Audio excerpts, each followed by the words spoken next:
what if the one thing that's keeping you completely paralyzed in a crisis isn't, a lack of resources, Right. but actually a fundamental misunderstanding of the word hope?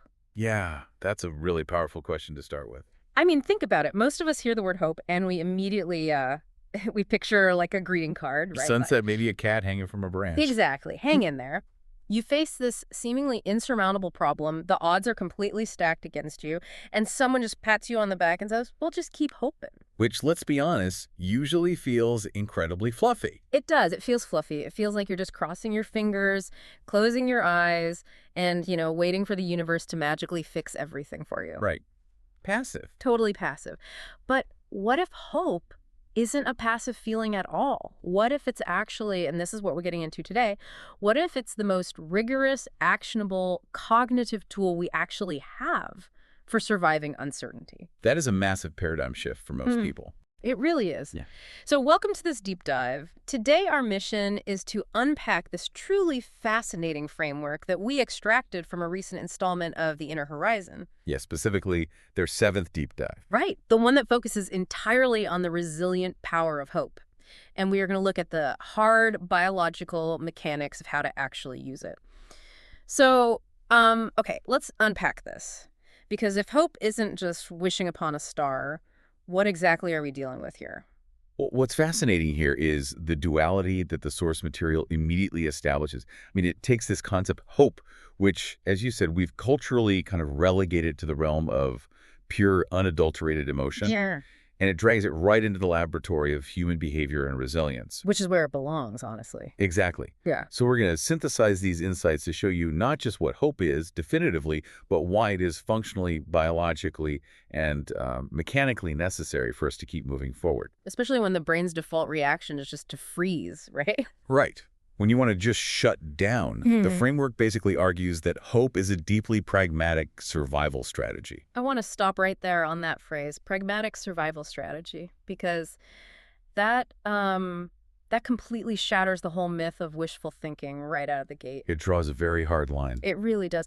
The source material from The Inner Horizon actually starts by drawing this hard line in the sand between true hope and just, naivete. Did they define it really specifically? They do. They define true hope as let me make sure I get this right, a belief in possibility, a vision of a better tomorrow, and the courage to keep moving even when the path feels uncertain. And to anchor that, they use this incredibly striking metaphor. Oh, the lantern metaphor. Yeah. They say, think of hope as a lantern in the night. That metaphor is so good. It is the absolute anchor for this entire philosophy. I mean, it really demands a closer look because it breaks down the psychological difference between passive wishing and active hoping. Okay, so let's break that down for everyone listening. Passive wishing is what exactly?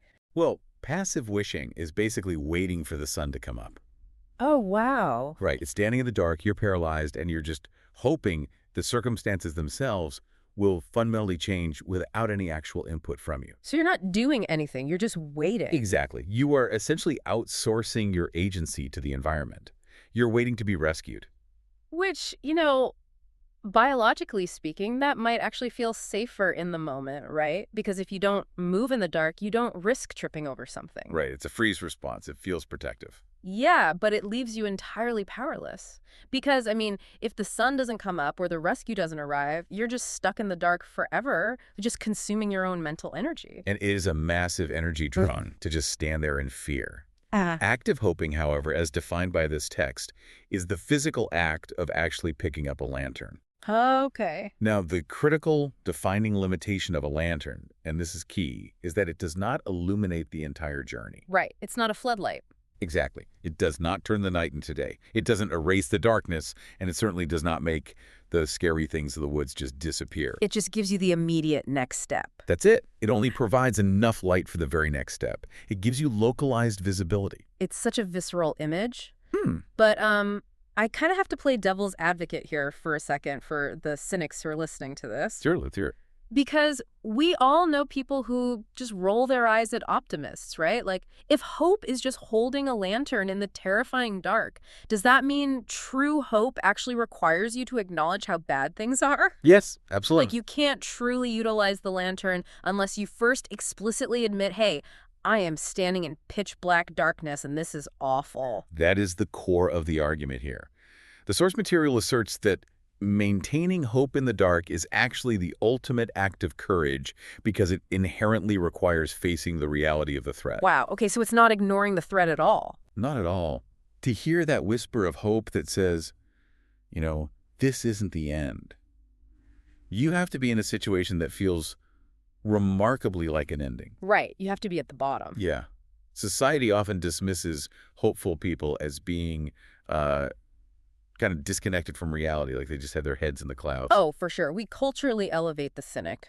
We really do. We think the cynic is the intellectual realist because the cynic accurately points out all the dangers. Right, they see the dark. Yeah.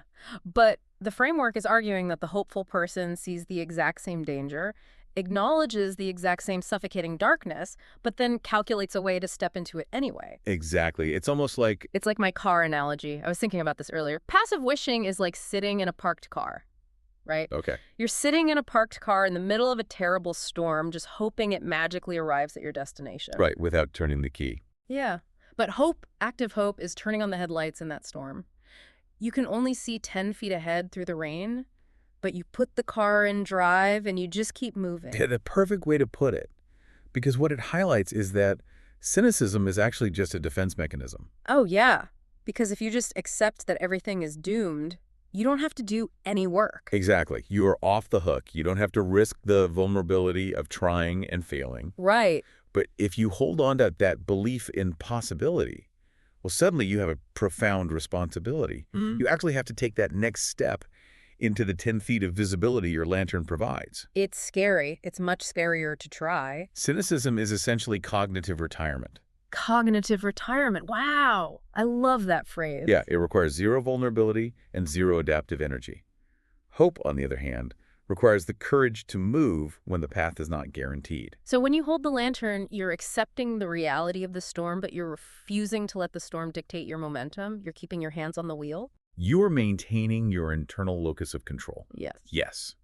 But wait, if hope requires this intense, courageous action like moving forward in the dark while fully aware of the danger, how do we actually generate it? That's the big question. Because holding that lantern sounds absolutely exhausting if you're already drained. It can't just be a philosophical choice like, I choose to be hopeful today. There has to be a mechanism driving it. Right, and that question leads right into arguably the most pivotal part of the source material. Okay. The host of The Inner Horizon brings in a researcher who specifically studies the empirical impact of hope on human resilience. And this researcher completely redefines the mechanics of how hope operates. How so?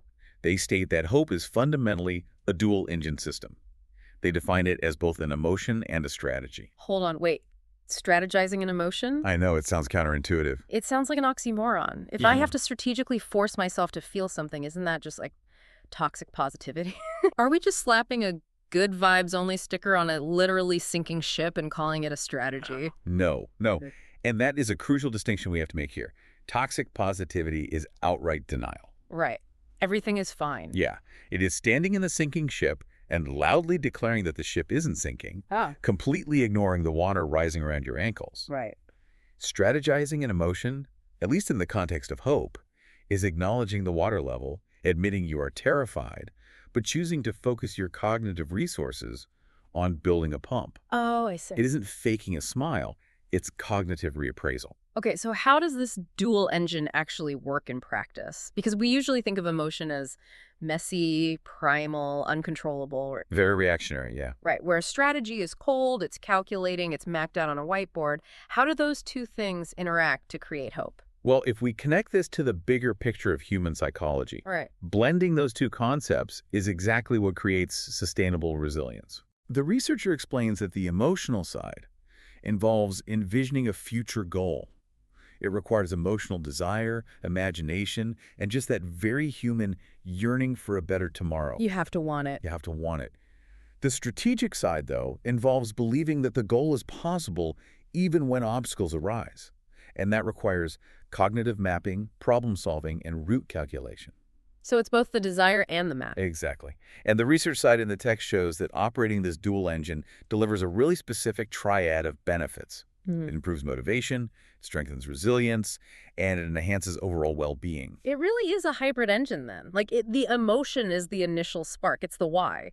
You have to actually want the outcome to even care enough to start the car. Right. Without the spark, nothing happens. But the strategy is the sustained fuel. It's the how. Because without the strategy, the emotion just, I don't know, it burns hot and fast and then fizzles out into frustration or despair when you hit your first roadblock. Absolutely. It just becomes wishing again. Right.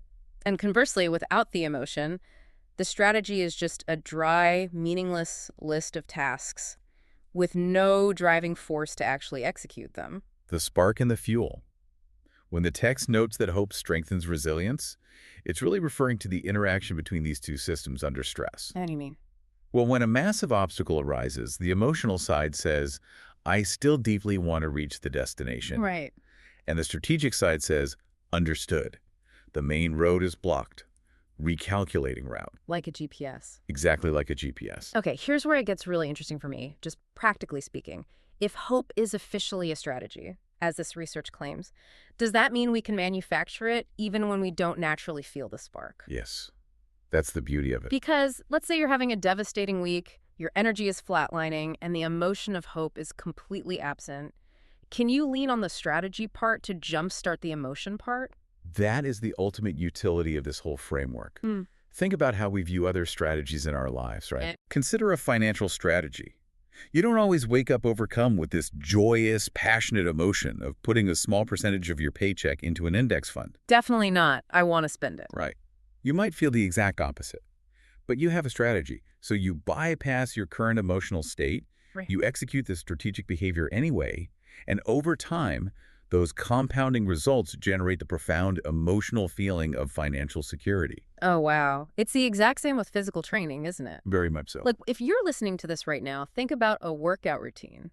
I rarely wake up infused with this deep, overwhelming desire to run 3 miles in the freezing rain. Right. The motivation is zero. It's less than zero. But I have a structure, I put my shoes on, I follow the predetermined plan, and the physical action itself eventually produces the endorphins. Yeah. The action creates the feeling. Exactly. We accept that behavioral action precedes emotion in almost every other area of life.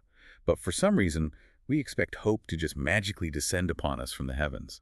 Like a mood we just catch. Right. Applying rigid structural thinking to the abstract concept of hope makes it incredibly concrete. If you lack the emotion of hope, you don't just sit in the dark waiting for inspiration to strike. Right, you don't wait for the sun. You engage the cognitive map. You act your way into the feeling of hope. Which sounds incredibly empowering in theory. Like, it sounds great on a deep dive to just say, hey, just use the strategy. Sure, sounds easy. But the people at the Inner Horizon clearly anticipated that skepticism. Because to prove this isn't just, academic theory floating around in a vacuum, they provided a very concrete case study from the researchers' own practice. Yes, they did. And this is where we transition from theory to the actual messy reality of human struggle. The case study focuses on a student the researcher worked with who was facing what the text describes as repeated setbacks. Repeated setback. And we really need to pause and deconstruct the biological and psychological toll of that specific phrase. Because repeated setbacks are the ultimate stress test for the human brain. Right, because one setback is just a hurdle. You trip, you get up. But repeated setbacks are a totally different beast. Why do they systematically destroy motivation? It's because of a psychological phenomenon that's closely related to learned helplessness. Okay. Every time you try and fail, your brain registers a spike in cortisol, which is the stress hormone. Right.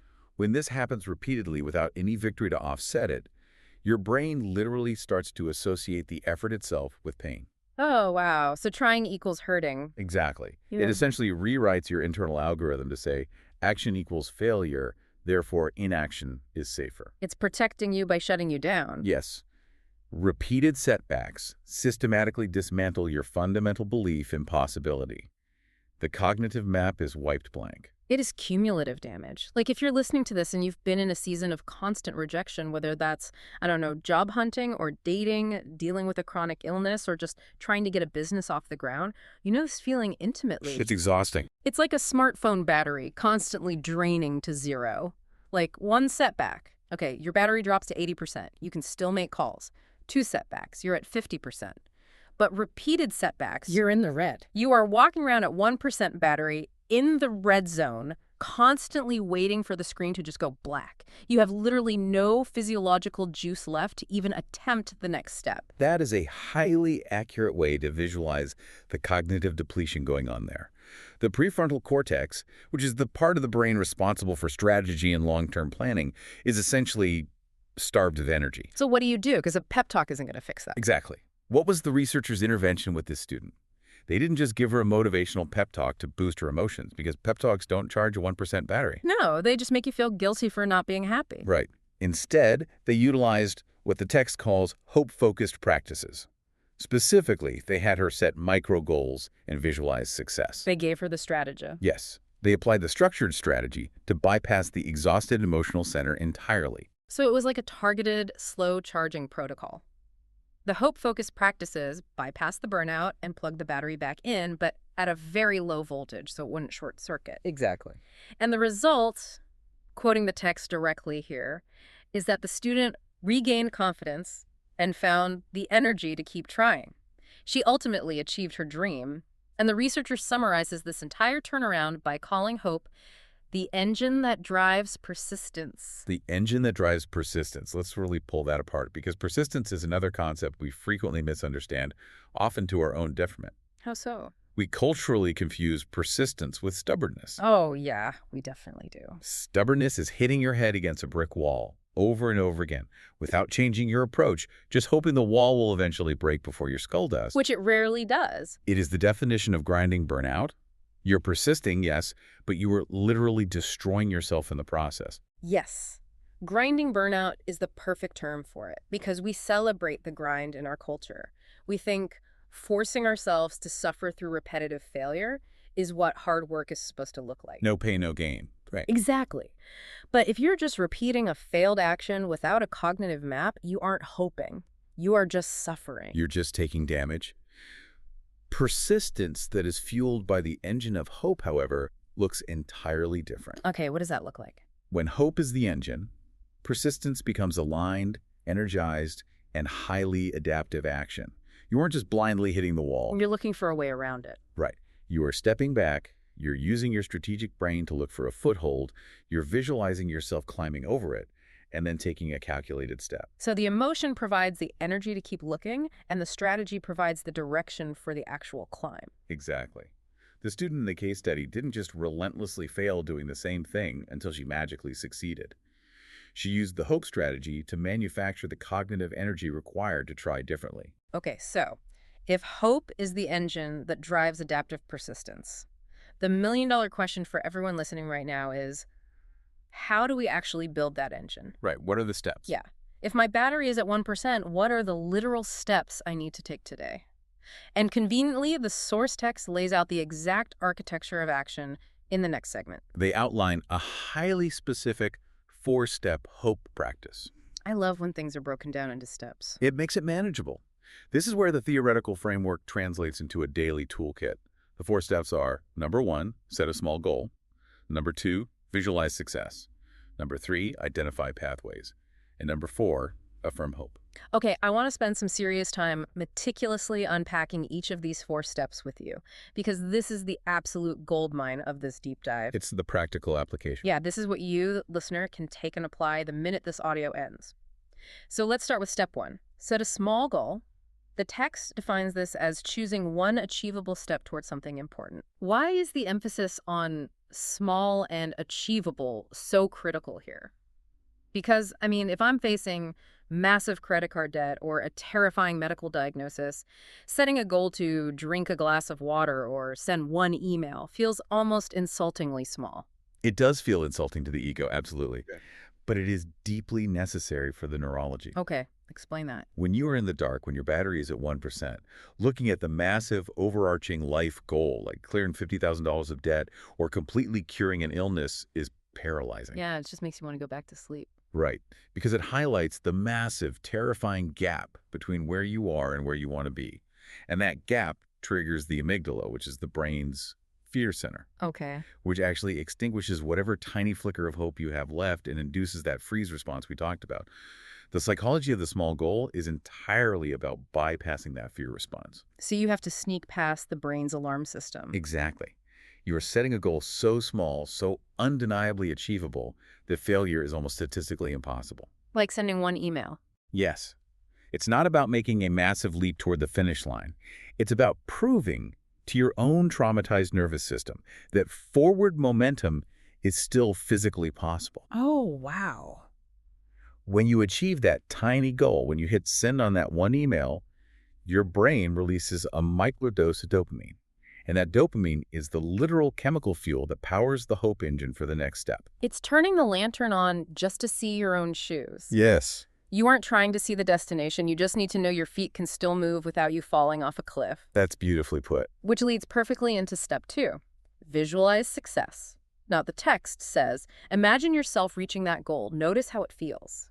I really want to zero in on that last sentence. Notice how it feels. That is the operative phrase. Because this isn't just a mental exercise of checking a box on a to-do list, right? And it isn't just fluffy law of attraction daydreaming where you just imagine $1 million and wait. Far from it. This step is about anchoring the cognitive goal to a visceral physiological state. The brain's reticular activating system, or RAS, actually struggles to differentiate between a vividly imagined event and a real one. Wait, really? The brain can't tell the difference? On a neurochemical level, no. When you visualize success so vividly that you actually feel the relief drop in your shoulders, or the pride swelling in your chest, or that warm joy in your gut, you are tricking your brain into experiencing the reward before you've actually done the physical work. So you are chemically priming your nervous system. You are. That manufactured feeling becomes the emotional spark we talked about earlier. It gives you the why. Exactly. It creates a stronger neurological drive to execute the strategy because the brain now physically craves the completion of that feeling. You are giving your brain a preview of the destination so it becomes hungry enough to walk the path. Okay, so we have the tiny goal, we have the emotional hunger for it, and now we need the map. Step 3 is identify pathways.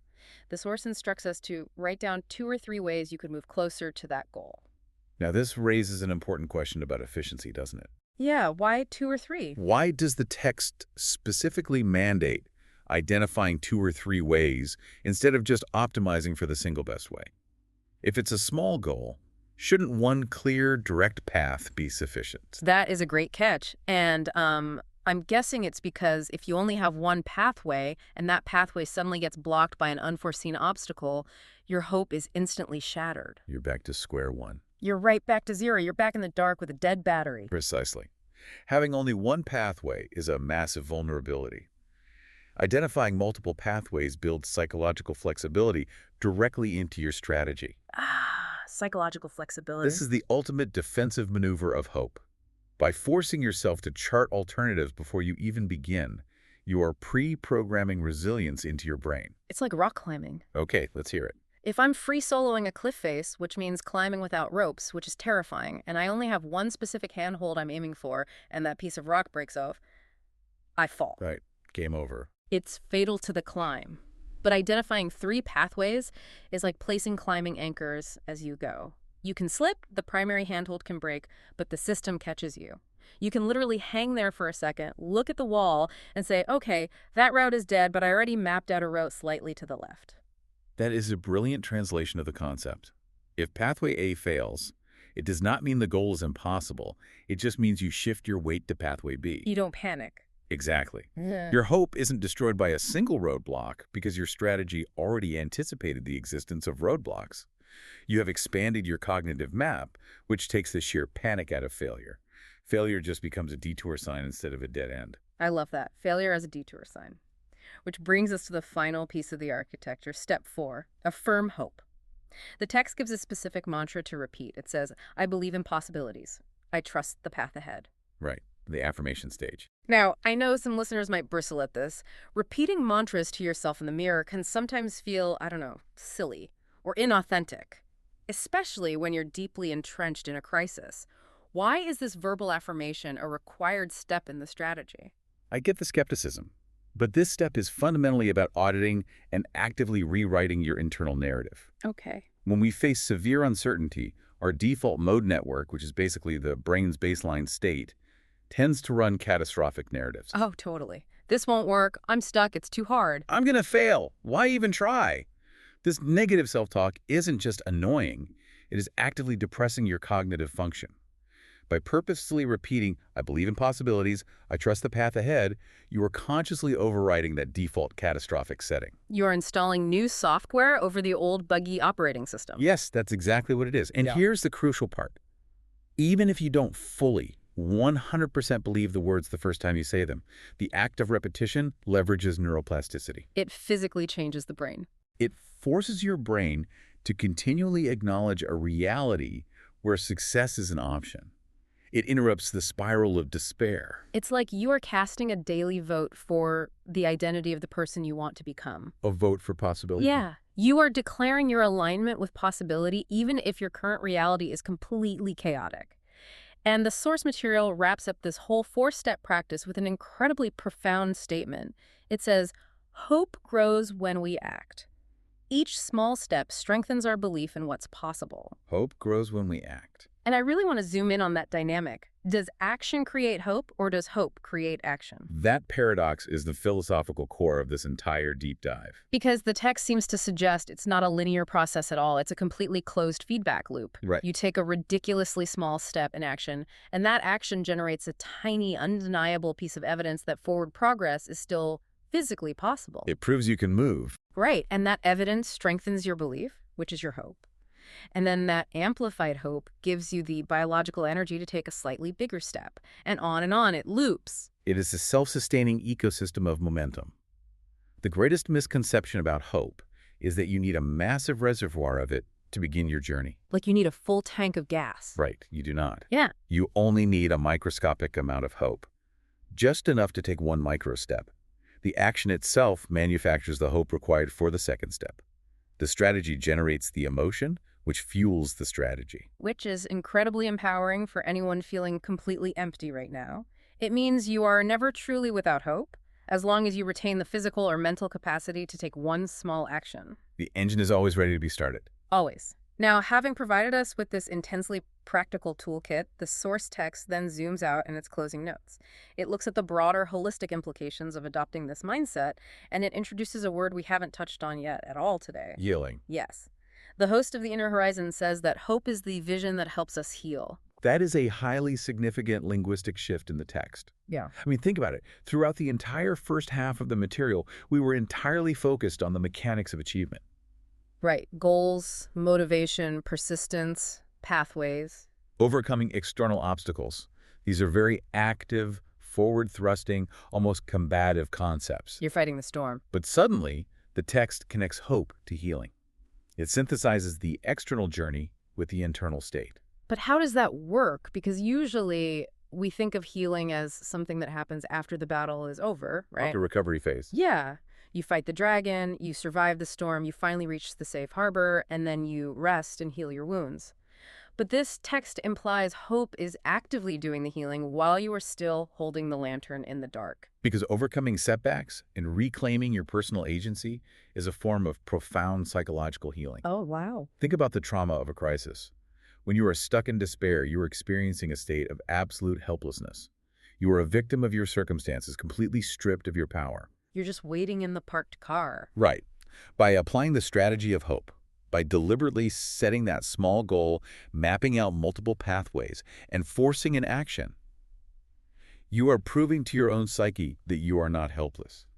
You are reestablishing your autonomy. You're proving you're still the author of the story, even if the chapter is really dark right now. Exactly. That realization that you still have a hand on the steering wheel, even while the storm rages outside the car, is incredibly healing to the human nervous system. It brings your stress levels down. It does. You aren't just solving the external problem. You are repairing your internal relationship with your own potential. You are healing the trauma of helplessness. Repairing your relationship with your own potential. That is beautifully articulated, and it resonates so deeply with the gentle reassurance the text offers right at the end. It says, as you go through this week, remember, hope doesn't have to be grand. Even a flicker of hope can light the way. I love that imagery because it removes so much pressure from us. We don't need a roaring bonfire of toxic positivity and overwhelming optimism to succeed. No, we don't. A roaring bonfire is wonderful if you have the fuel for it, but a flicker is sufficient to read a map. Right. A flicker is sufficient to see the very next stone on the path. It entirely removes the pressure of having to feel overwhelmingly positive when your life is genuinely falling apart. Yeah, You don't have to fake the bonfire. right. You only need to protect the flicker. Just cup your hands around the flicker.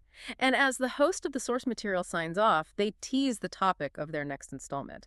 They say, next time, we'll explore joy, the practice of celebrating life, even in small moments. Which is a perfect segue. It is, Yeah, because right. at first glance, it feels like a totally separate topic, but it Yeah. actually feels like the perfect companion piece to hope. It really does. Yeah. If we look at the temporal relationship between those two concepts, the connection makes perfect sense. Uh, Hope is inherently future-focused. Right. It's about tomorrow. It is the structured belief in a better tomorrow. Joy, as they define it here, is entirely present-focused. It is the practice of celebrating the small moments happening right now, in the current second. So, by utilizing the strategy of hope to manage our deep anxieties about the future, we actually free up the mental bandwidth required to experience joy in the present. Exactly. Like, if I am constantly terrified of what tomorrow will bring, my nervous system is too hijacked to enjoy my coffee today. You're just drinking it in a panic. Yeah. But if I have a lantern for tomorrow, if I have a strategy and pathways identified, I can actually sit back, exhale, and appreciate the warmth of the mug in my hands right now. That is the ultimate synergy of the framework. Hope secures the perimeter of the future so that joy can safely inhabit the present. They are the two interconnected halves of a fully resilient human life. I absolutely love that. Hope secures the perimeter of the future. So good. So let's bring all these incredible themes back together for you listening right now. Let's recap. We started this deep dive by completely dismantling the greeting card myth of wishful thinking. We realized that true hope isn't waiting for the sun to come out. It is the courageous act of holding a lantern in the terrifying dark. Taking agency. Taking agency. We learned that hope is a dual engine, a hybrid of emotional desire and rigorous cognitive strategy. It is the exact mechanism that turns stubborn, grinding burnout into highly adaptive, energized persistence. It's the fuel on the map. And most importantly, we walked away with the literal blueprints for the engine, the 4-step architecture of action. Set a microscopic goal to bypass your fear response, vividly visualize the feeling of success to chemically prime your brain, identify multiple pathways to build in rock-climbing anchors for when you slip, and affirm your trust in the path ahead to overwrite your catastrophic default settings. Because as we learned, the loop is real. Hope grows when you act. We learned today that hope requires aggressively identifying pathways and taking localized action in the dark. It is fundamentally about the mathematics of navigation. Yeah. So what happens when we start viewing our biggest, most insurmountable life obstacles, the bankruptcies, the heartbreaks, the illnesses, not as permanent monolithic walls, but simply as complex landscapes requiring a new pathway we just haven't drawn yet? Wow. Could our darkest, most painful moments actually be the ultimate testing grounds for mastering the strategy of hope? What a brilliant, paradigm-shifting question to leave ringing in the air. A massive thank you to you for joining us on this deep dive and exploring the mechanics of resilience with us today. Keep your lantern lit, trust the pathways you are building, and we will catch you next time.